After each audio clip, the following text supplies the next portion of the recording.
You're so damn hard to please. We gotta kill. Okay, so we have here now sum of infinite geometric series where we have if the absolute value of r is less than 1, the infinite geometric series a1 plus a1r plus a1r squared up to a1 times r raised to n minus 1 and so on.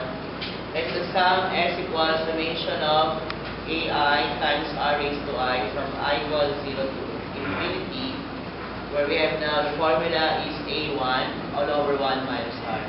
So this is now the sum for infinite geometric series. And then take note that if the absolute value of r is greater than or equal to 1, the series does not have a sum. I don't care. I love it. So let us take this example. Find the sum of summation of 1/2 raised to n from n equals 0 to infinity.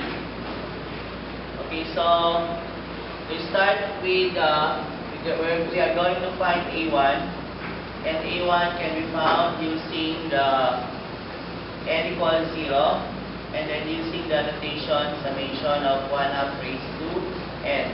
Okay, so what is then a1? Where we have n equals 0. So a1 now will take 1/2 raised to 0, and any base raised to 0 is 1. Okay?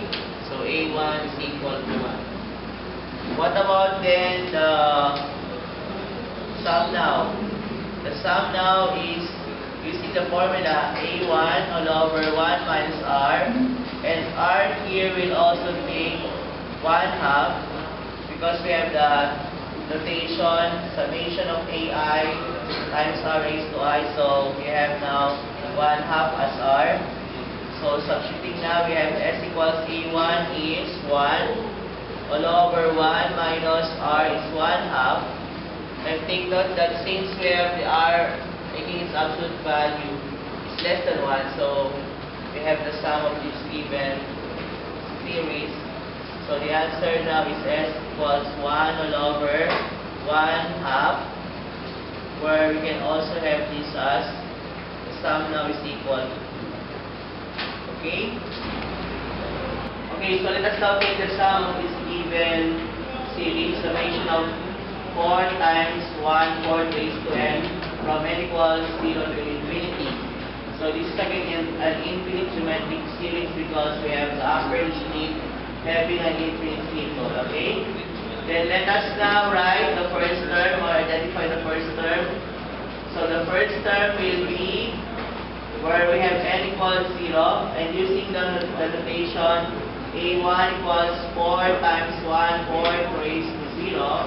So therefore a1 equals 4 times any base raised to 0 is 1. So therefore a1 is 4. Okay? And what about the r? So r is 1/4. That is from the notation of, recall the notation that we have the summation of a1 r raised to n. Okay? Where we have now r is 1/4. Okay?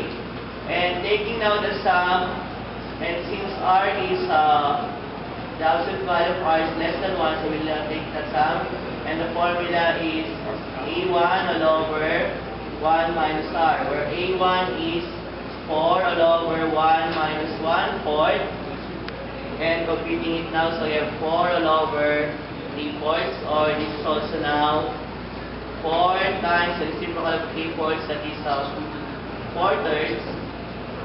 So we have this now as 16/3 as the sum for this given sequence. Okay?